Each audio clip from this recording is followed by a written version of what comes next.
Well, when you've got the shanks, Ben, you don't really want anyone else seeing them. Just what you want.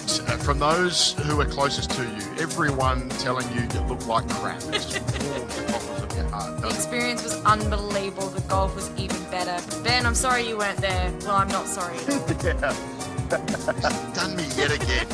I thought I had her covered there, and she's absolutely stitched me. It was exactly the type of performance you expect of someone who's won a national championship. I incredibly admire the man. He's cast a long shadow that I think I'm going to be forever chasing. G'day there, everyone. Thank you for your company on another episode of Hooked on Sport. We have an incredible array of golf to talk about, both locally and internationally, and I have the privilege of doing that with Sophie Hilditch and all of her expertise and insight. Soph, hello.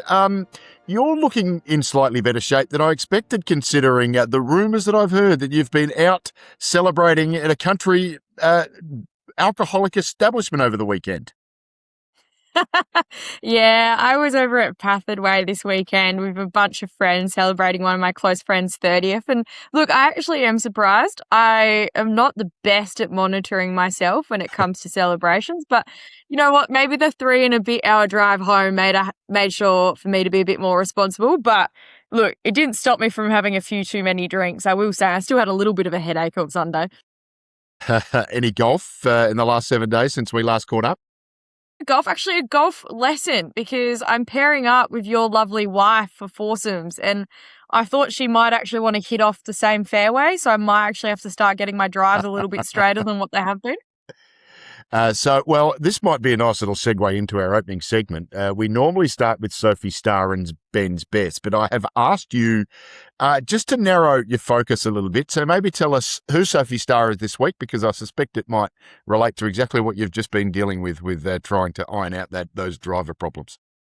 Well, it was a no-brainer. She has her work cut out for her. I'm going Sarah King, who's the owner of Adelaide Golf Studio just on Port Road. It's like a little indoor facility. It's absolutely great.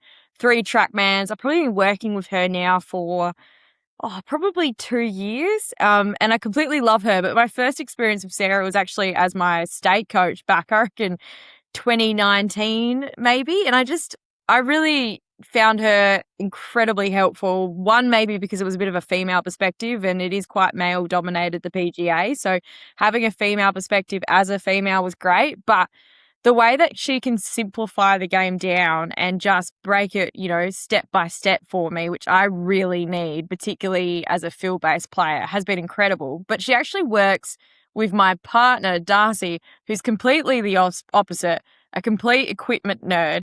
And watching her give him a lesson versus me give a lesson, and the way that she can be so versatile in changing her coaching style has been incredible to watch. Yeah. It's a great story. So the reason why we're going to focus in on PGA Pros is because last week on Friday, I think it was Thank You PGA Pro Day. It has been quite something. It's been prolific on social media, so it was none too subtle. But we are recognising PGA pros, not the ones who are making millions at the top end on the tours that you're going to break down for us a little bit later on in the show, Soph, but those who greet you in the pro shop when you first turn up at a club. You might be new to the club, and they're the ones who are your first point of contact, aren't they? And they go a long way to delivering a first impression at a golf club, direct you to where you're going, who you might be playing with, where the bathrooms are, where the lockers are, where the first tee is, where the practice facilities are, how to make your way around. So they're just so important for those who arrive at a new club for the first time, right through to being that constant sounding board for anyone who is a regular member at a club. They're always the ones that you develop a rapport, a relationship with over your own golfing journey. So we thought it appropriate just to do our own little thank you PGA Pro today. Sarah King, a wonderful pro that you've identified. I've spent some time with Sarah King as well. She's an excellent coach. I did want to recognise Ian Pritchard, who was my first ever PGA Pro when I joined my first ever club, which was Mount Osmond, which was around about a bit over 20 years ago now, Soph. And Ian Pritchard was the pro there at the time. He now works at Victor Harbour. Pritch was exactly the sort of pro that you would want for someone who was new to a club, welcoming, caring, was interested genuinely in your game and how you were progressing. So if I started with a handicap of 25, now thankfully that has come down a little bit from there, but my first handicap was 25. So you can imagine I wasn't very good. And It didn't matter whether you were +2 or a 40 handicapper. Pritch was one of those guys who was really invested in every one of his members' games, and that really showed. And he's one of the reasons why I stuck with the game long term, because of the way I felt like he introduced me to it. So nice opportunity for us to I just spent a bit of time thanking our own PGA pros in our lives, because they have certainly done a lot for me and my game, whether it's been Sarah. I've had some lessons with Matt Antill more recently, Daniel Blackwell, who I'm sure you would know as well. You spent some time with Tony Christie at Royal Adelaide Soph, but Ian Pritchard for me from Mount Osborne now at Victor Harbour, someone that, really important to me as well. So if there's a whole host of news going on around South Australian golf, just one thing I thought I would touch on was that the Vines Golf Club of Reynella last week actually hit its 100th birthday. On the 31st of July in 1926, the Merino Golf Club was first opened, which has gone on to become the Vines Golf Club of Reynella. So happy birthday to the Vines. Congratulations on your 100th. West Lakes Golf Club, which is a club that we've spoken about a bit as well, Soph, is having their 75th birthday this year. If you're someone who's played at West Lakes, I reckon it's worth just popping in there. They're selling 75th anniversary golf towels over the bar, and they're more than just a golf towel. They're actually double-sided. So it's the modern logo, the West Lakes logo on the front, and on the back it's the old Riverside logo. Do you remember we did a bit of a deep dive on West Lakes? And I don't think you're very young, of course, Soph. I don't think you even knew that it used to be called Riverside before it grew up to be West Lakes, and you're shaking your head there for me. So, so just wanted to recognise both of those clubs. Some real longevity in the game. The Vines 100 last week, West Lakes 75 this year. They're tremendous milestones. Soph, I've tasked you with the job of just sharing with us a slightly more sour part of news around South Australian golf. Can you tell us what happened at Mawson Lakes last week? Yeah, you're getting all the birthday celebrations, and I see in the notes you've given me the doom and the gloom. I was like, what is this? This sucks, but thanks for that. No, we're here to report, unfortunately, a bit more golf course damage, which happened at Mawson Lakes this time on the 7th green. A few e-scooters, I think a few young people have managed to scoot across the green, and it was good that the physical marks weren't actually that deep, but it still creates like so much disruption and labour for greenskeepers and particularly volunteer staff. I know a lot of members would volunteer over at Mawson Lakes, and it's just so upsetting to see. I mean, go and use your e-scooter on your own lawn. You don't need to come across on other property, particularly Mawson Lakes, which is also a public property for people to be able to go and enjoy the golf. It's a community. It's just really upsetting to see, Hooky. And so exactly what you're saying, and I'm only building on it, but I mean, the public goes and plays this place, and they turn up to the 7th green and there's damage to it. And there's almost like a subconscious reaction. Oh, this is a bit of a goat's track, which is really unfortunate because there's nothing to do with the staff or the volunteers or the members of the Mawson Lakes golf course. It is just these people who've come in from outside, and just their fun is to ruin other people's social interaction and their own enjoyment of their social time. And I think that's really depressing. One little silver lining on all of that, I did note that the head groundsman at the Mawson Lakes Golf Club, him and his partner are expecting a baby, and they announced that on the Mawson Lakes Golf Club site. So swings and roundabouts, I suppose. But yeah, I'm becoming increasingly frustrated with the amount of damage that is going on to greens. I'm not going to try and at greens at golf clubs. I don't know that I really want to point the finger to any group in particular, but I do think that there is becoming an unhealthy level of angst towards golf clubs just because they are golf courses. And I think that's just going to be something we might just observe over coming months as the redevelopment continues at North Adelaide. It's a very high-profile redevelopment. It's got people upset for maybe legitimate reasons, but I just feel like some of that is manifesting itself, and I'm not blaming the individuals concerned, but certainly I feel like there is a relationship between the protesting at North Adelaide and the way people are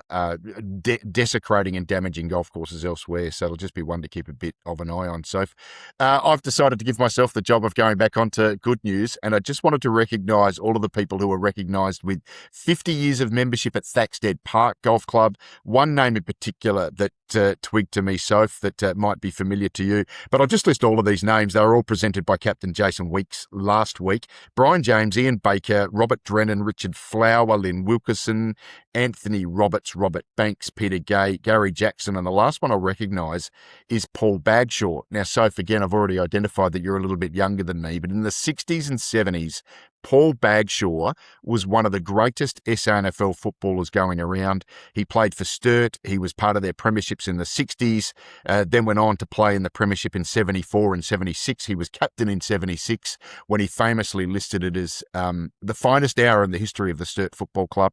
So the great man, Baggy, a 50-year membership of Thaxted Park with all of those other long-serving members. Congratulations to them all, and well done to the club on making a real effort to recognise them. So if that's a little just touch on what's going on in news around the clubs, we have our own news, and you're going to share it to us now. It's our ongoing relationship with the Royal South Australian Yacht Squadron. Yeah, well, I just wanted to give them another quick shout out. And it's our newest partner of Hooked on Sport, the Royal South Australian Yacht Squadron.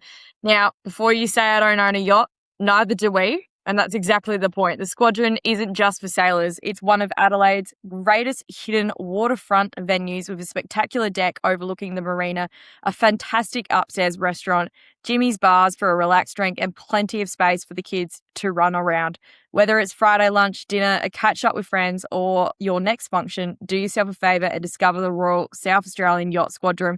I got to admit, I reckon this weekend, Hooky, would have been a perfect time to be sitting on that veranda. It was perfect weather and some seafood would have been magnificent.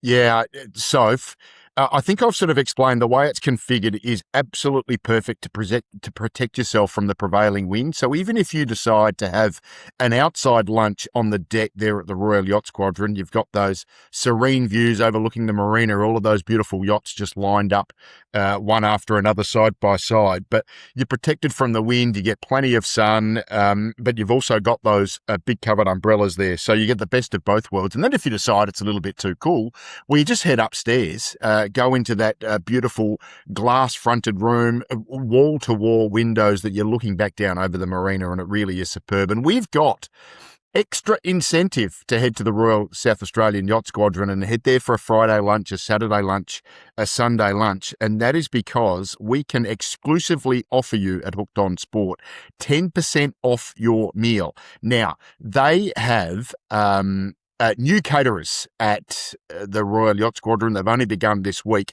and they have agreed to come on board with Hooked on Sport, and they are offering 10% off all online bookings. So you jump onto the Royal South Australian Yacht Squadron site, and you simply need to type in the words hooked where it asks for a gift card. So that's HOOKED, and you get 10% off your entire bill, which is incredibly generous of the Royal South Australian Yacht Squadron.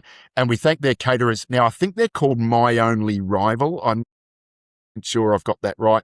I know I did get an automated email bounce back from them only last night, so I should be able to recall that. But if it's My Only Rival and to the Royal South Australian Yacht Squadron, thank you so much. I'll tell you what, Soph, my family, and it's a bit out of the way for us, but that's okay. We're going to do it. I'm organising Father's Day lunch, Sunday lunch at the Royal South Australian Yacht Squadron, and I'm going to be taking advantage of our own 10% off. Going to book online, put in Hooked, get 10% off the bill. 10% off is quite a bit with the high quality of wine my father likes to drink, and he'll be able to enjoy all of that for Father's Day. So that's what we're going to do. So we encourage you to also get on board, book yourself a lunch or a dinner at the Royal South Australian Yacht Squadron. Put Hooked in the online booking under gift card, and you get 10% off. Not bad. Now, Soph, the other story of note is that we have an incredible bottle, not just a bottle, but a magnum of wine for our hole-in-one competition winner. So we're going to encourage you all to, if you have a hole-in-one, and it's got to be an official hole-in-one, so we're going to need some sort of evidence of maybe a screenshot of the online scorecard or a photo of the scorecard or some sort of evidence to back it up from your club that it was in an official competition. If you have a hole-in-one anywhere between now and I think we said the week beginning, the first week of October, then if you register with us, and you can do that simply by sending an email to hook_shots@yahoo.com.au or hookedonsportpodcast@gmail.com. Provide your supporting evidence. You need to be over 18 years of age. It must be in an official competition, and you're in the running to win a magnum of wine thanks to the Royal South Australian Yacht Squadron. Now, so if I'm going to dig out, you're going to just do a little bit of filibustering for me, and you can just talk a little bit more about the hole-in-one competition, and in the meantime, I'm going to find out exactly what bottle of wine it is. So away you go. Well, I'm just thinking, Cookie, we do need a bit of a description of the hole-in-one, because otherwise how are we going to choose the best hole-in-one? Or I should say, a very good point. How are they going to choose the best hole-in-one? I want to know club selection. I want to know whether or not it was a good shot. Was it a scummy thing off the side of a hill? Because sometimes I actually think they make the best hole-in-ones.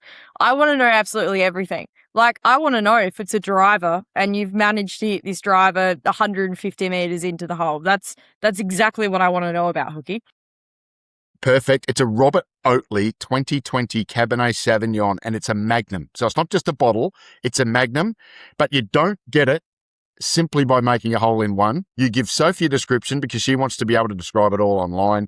You give us some contact details, you give us some evidence, you make sure you're over 18 years of age, and you're in the running to win the Royal South Australian Yacht Squadron's magnum of Robert Oatley 2020 Cabernet. So once again, a big thank you to our friends at the Royal South Australian Yacht Squadron. So the big tournament of the weekend was the AIG Women's Open. Let's talk about the winner first of all, who got it done in a 2-hole playoff. The young Japanese woman, she was absolutely thrilled at the end. I know you sat up through long hours in the night to take this all in. Just break it down for us. Yeah, Shiori Kawaki of Japan is the winner of the AIG Women's Open at Royal Lytham and St. Anne's. You know what? Kawaki spent the whole tournament around the top of the leaderboard. She actually shot a first round 66, 5 under, which ended up being the winning score, which is what I love to see. But after 72 holes and a magnificent birdie from Germany's Esther Heinzlet, we were into a playoff. And I've got to say, Hooky, this was one of the most entertaining playoffs I have ever seen. It is curious. The Women's Open is actually just played as I can't even think of the word. It's just over the 18 holes. Sudden death. That's what I'm thinking. Yeah. Thank you, Hooky.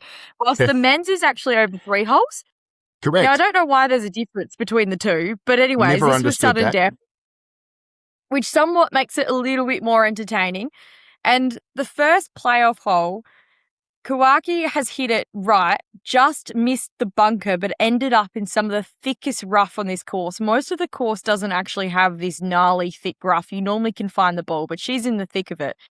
Heinzlet, in the meantime, has hit a magnificent drive straight down the middle. She's in gangbuster position. She's actually slightly to the left with a tuck right pin. You're thinking she's in it here. Kawaki has managed to just hack it out. She's got maybe about 5 metres in front of where Heinzlet drive was. Heinzlet's hit it to about 15 feet. And then Kawaki's actually shown what I think was really impressive, and what people should really learn from this is how important short game is. Because she's then wedged it to 5 foot, tapped in a 5-foot par putt, and Heinzlet's missed her birdie putt, and they're back off to the second playoff. Now, the second playoff is some of the worst bad luck I have ever seen in my life. Kawaki, to her credit, has hit her ball straight down the middle. It's a great shot, and you should see these fairways. They're pounding and they're rolling out, so she's only got, 9-iron wedge in. Heinzlet has pushed her tee shot, but pushed it to be, landing in that short rough. You're not really thinking anything of it. She doesn't have a direct angle to the pin. She's going to have to take on her bunkers. But instead, it's hit the ankle of one of the volunteers and rebounded so hard to the right that it's ended up middle of this big bush. I'm actually shocked she Ugh. could even see the ball. When she's playing Yeah. the shot, you can't even see the ball at all. And she's just had to hack it out and kind of do what Kawaki did in the first playoff hole. But instead, Heinzlet puts her ball to about 8 foot. She misses it, and Kawaki pars it and ends up being the winner of the AIG Open. It was an interesting Open, though. 9 holes to go. It was anyone's game. At the start, I was thinking, oh, this is just going to be an absolute no-brainer. There's, not that many contenders. But by the 9 holes, the Open and links golf courses really showed its teeth. Yeah. Well, let's talk about maybe a couple of those who fell short. Yalimi No, the American, took a 3-stroke lead into the final round. I don't think she felt like she had her best stuff coming into the tournament or even the first 36 holes. And I think she surprised herself when she found herself with the 54-hole lead. How did you assess her week and maybe her final day? Well, her final day was pretty disappointing. Obviously, she shot 3 over and left herself out of it. She gave herself a birdie opportunity on 18, just like Heinzlet.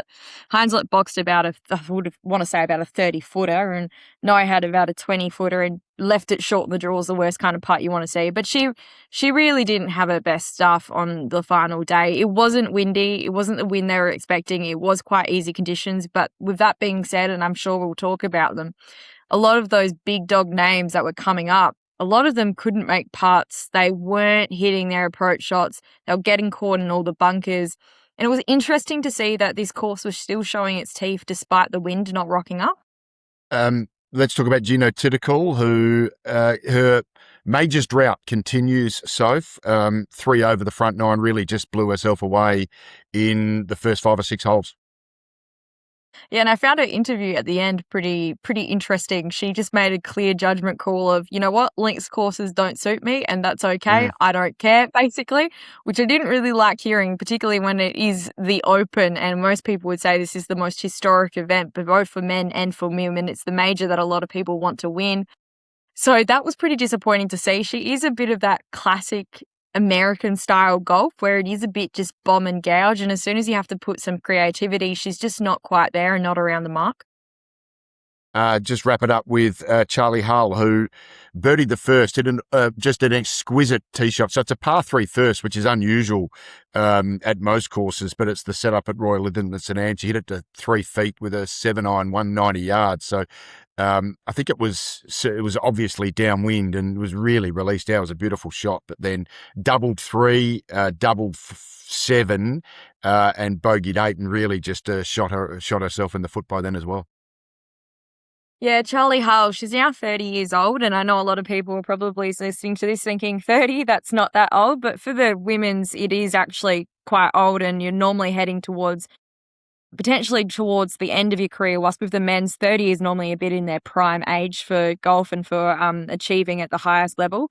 So a lot of people are just starting to wonder about Charlie Hull. Will she ever get that major? And I was really hoping that this would be it for her, and she was sticking around it for 54 holes, so it was incredibly disappointing to see those doubles, but she is one of those players. You can expect to see a lot of birdies and a lot of eagles from Charlie Hull, but unfortunately, she's a bit wild off the tee. She's long, but she can be a bit wild, and she can get herself into a bit of trouble, and that's what really causes all those double bogeys. Take us through the Australians. Mixed at best, I would probably say, the overall performance. I think mixed at best is probably a positive outlook on Generous. it. We had 9 people contending and only 2 of them made the cut. I've got to give a shout out to Robin Choi. She did have a very good tournament. She unfortunately fell a bit apart on the Sunday and finished 47th. And Hannah Green was our best performing Aussie, finishing 29th. Good effort from Hannah, considering she has been struggling towards the end of the LPGA season. So I'm glad to see her back, kind of striking that ball a little bit better. It was the same for her. She also had a bit of a disappointing Sunday. But I mean, we have to talk about Minjee Lee. It's such a big talking point. She was actually 2 under through 6 holes when I started watching on Thursday, and I was thinking, no, I was giving her a bit of a slack on the Hooked on Sport podcast last week, and then all of a sudden she's out here shooting 2 under through 6 holes. But then she ended, I want to say, 4 over on day 1 and then 7 over in total to miss the cut. And she's talking about how she's in this slump and that golf is very humbling at the moment. But still not revealing what that injury or sickness was in Scotland. And I'm starting to think maybe there's something going on with Minjee Lee that we're not sure about right now, because it is a fairly big slump that we've seen her in for the past 3 months. And just your thoughts on the golf course. And look, I defer to you in these sorts of situations with all of your expertise and insight, but I thought it was absolutely perfect for a major championship. Yeah, I thought it was absolutely incredible. I mean, bunkers was really the star and the hero of this. Those bunkers were so brutal. And we saw a lot of the girls choosing to hit long irons or 3 woods or 5 woods off the tee and lay up. And it was a massive talking point, particularly in the last 6 holes, which are all par 4s at this, which is incredibly unusual as well. You don't normally fall in a stretch of 6 par 4s in a row. Some of them are a mix of shorter and longer, but a lot of the girls were starting to either lay off the tee, whilst others were starting to take the risk. For example, Kawaki hit driver for all 6 holes and really took on those 6 holes, wanting to make birdies and wanting to win this tournament, which was completely opposite to Heinzlet, who actually hit a lot of fairway woods off those final stretches. She was trying to chase, but actually still trying to be a little bit defensive.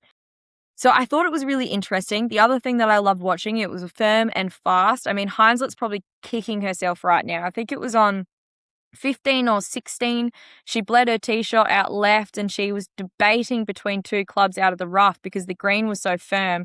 She went with the 9-iron thinking it would release at the front, and it actually landed soft. But she's probably sitting there thinking, oh, I've just absolutely clubbed wrong, and that's what my mistake was. But it's still a risk of 8-iron would have landed on the green. She could have rolled through the back. But it resulted in a 3-putt bogey, so she's probably kicking herself right now. She really should have run in regulation, but it was interesting to see that, and I think it's something that we didn't really get out of the men's open because they couldn't get those greens as firm as they wanted and the rough was all burnt out. Whilst for the women, the greens were so firm and the rough, they just couldn't generate the spin, so it made them be a bit more creative.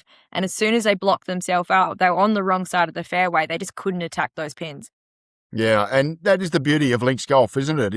There is randomness of conditions. It is weather dependent. So if they get a really wet winter, then you do get thick, scraggly rough, but the course in general can be pretty soft and gettable from there. And I just thought it was a wonderful, almost a bit of a throwback to how we like to see golf played when these women really have to manage their ball after it hits the ground. And Yalimi Noh is a classic example of someone who probably likes to see the ball stop as soon as it hits the ground, but that's just not the way it works with those pure links courses. And Royal Lytham and St Anne's delivered a wonderful test. So there is a bit of a lull in men's and women's professional golf next week. So I think we might just carry over for the second week running our insight into the men's professional majors, and we might just unite that with a bit of a look back on the women's professional majors as well. We can sort of turn an assessment of 4 tournaments into an assessment of 9. I think we'll have a lot of fun with that. But it is time to go to Mount Rushmore, and we are going to work out what our Mount Rushmore 5th holes are in South Australia. So we're working our way through the courses. I have to be honest with you, Soph, I found this one a little bit more of a challenge. So you might be able to start for me. The rule is we try and identify what are the 4 each best 5th holes around South Australia. Now, we understand we haven't played every single one of them, so this is just simply our own personal opinion. Don't be offended if you don't like it. Just choose your own. That's okay by us. But our best 4 goes up on Mount Rushmore each week. Soph, where do you start?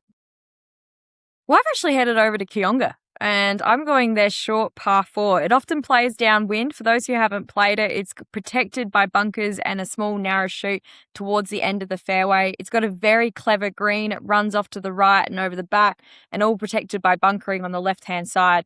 For your bigger hitters, you can take the risk on and you can hit driver, but there's a lot of risk in that because anything out left and anything long with this quick, slick green, you just cannot stop the ball. But with that being said as well, the layup, you've really got to choose a wedge that you know you can generate some spin on, because as soon as it's downwind, it's a 2-tiered green and you can get a really slick putt if you don't manage to spin. So I think Kooyonga, the short par 4 5th hole, is absolutely exceptional. I've won a lot of holes in Pennant here, but I've also lost a lot of holes in Pennant. It's got a lot of birdies, but it's got a lot of bogeys as well, and sometimes a few doubles for me. I then went down south. Go on, yeah, good. Keep going. And Sorry, don't. I keep butting in. You just keep going. Keep going. All right. No, I was South just going to Lakes. say I really love the green complex of Kooyonga. I think it's a magnificent green complex. I wonder if it's a tiny bit nondescript off the tee, but there's certainly a lot of intrigue, a lot of fun to be had on approach there for sure. Love it. Go on. No, you're number 2 on Mount Rushmore. Headed down south, I've gone to South Lakes. It's a short par 3, only about 130 metres. And I've got to say, doing this challenge is really hard. And I find it interesting. A lot of my favourite fifth holes ended up being par 3s, and I had to be careful. Yeah. I didn't want to just choose par 3s. So I've gone South Lakes, 130 metres. It looks pretty straightforward. It's got a very, very small green. You have a wedge or you have a 9-iron in your hands, but it's completely exposed to the wind, which I think makes this approach shot incredibly difficult, falling off on either side. I've then gone to Robe, which is another par 3, an elevated tee shot. It's a large 2-tiered green with grassy bunkers to the left and a steep slope with actually lots of wombats apparently on the right-hand side. And I actually do think I've seen a wombat there, so I'm not shocked to see that in their notes. But this is another hole that's completely exposed to the wind. It often plays into or with a really tough cross breeze. This one's a bit longer. It's about 160 metres. And it just means your shot selection is so hard.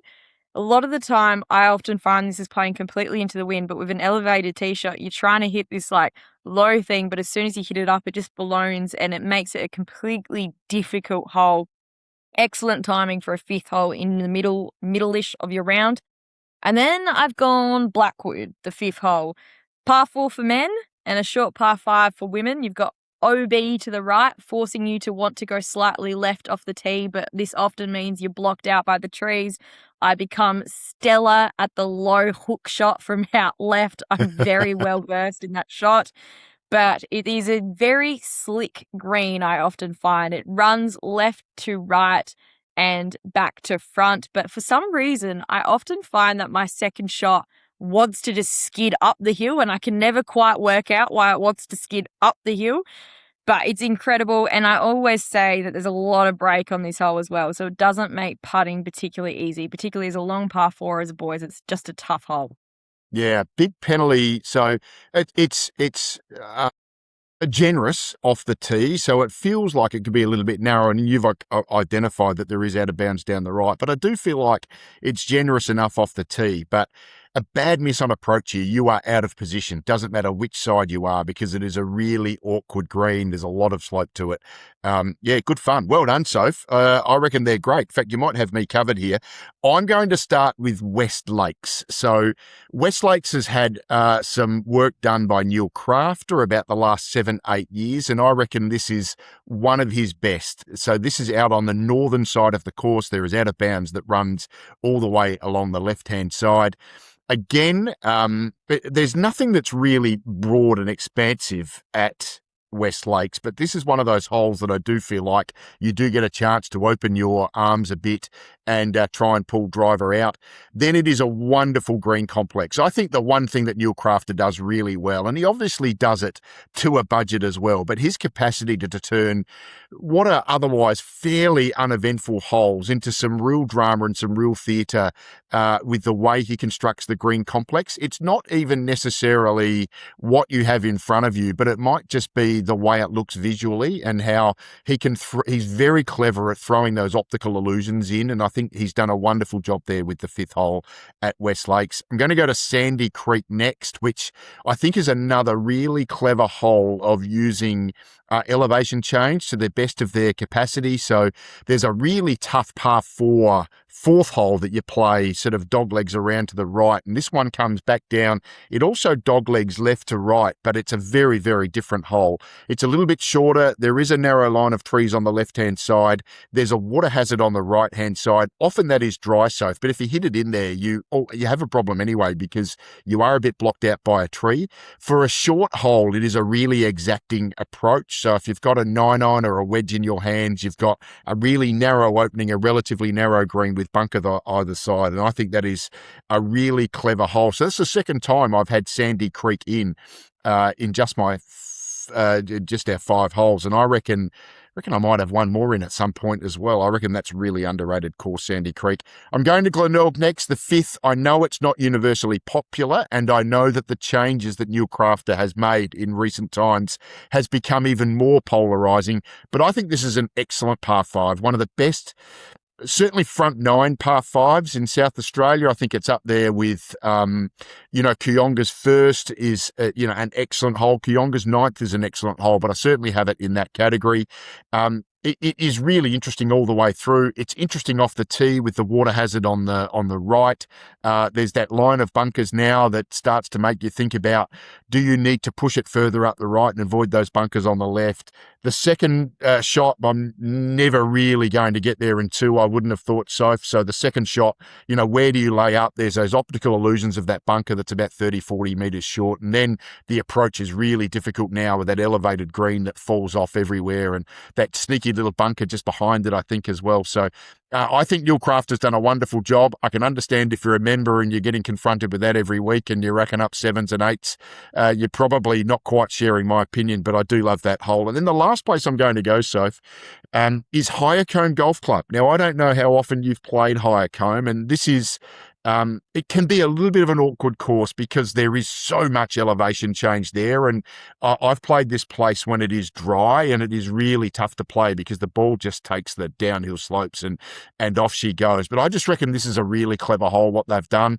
It plays about 157 metres for the men, about 145, 150 metres for the women. It's kind of cut into a hill that slopes pretty heavily from right to left, and they've cut it in, but they have made it pretty generous. So it's not one of those holes where if you hit it up on the right-hand side, it's going to funnel down on the green. If you hit it just to the left edge, it goes, racing off down the hill. They've done a wonderful job of making it really generous.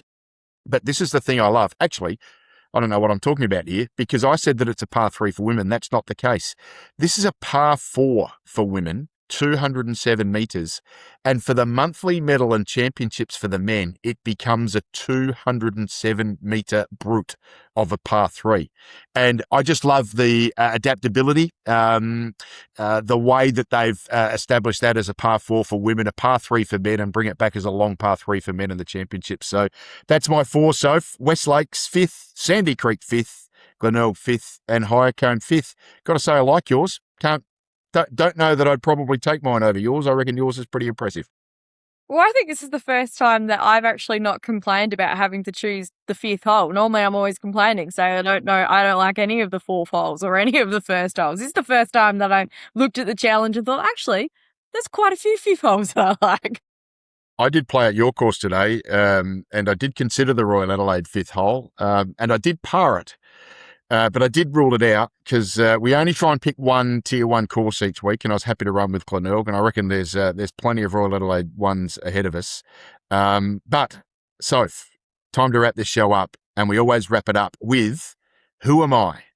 So I take on the guys of a golf hole that I think would be fairly well known around South Australia. I've got a series of clues for you, and you are going to try and tell me what hole this is. So here we go, Soph. Who am I?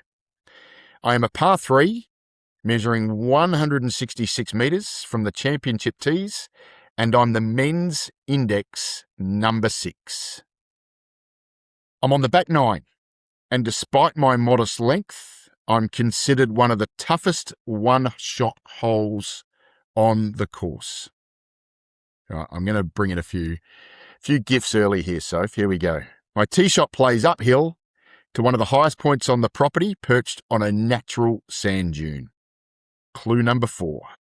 Just keeping an eye on you while I'm trying to read out these clues as well. Hitting my green isn't enough.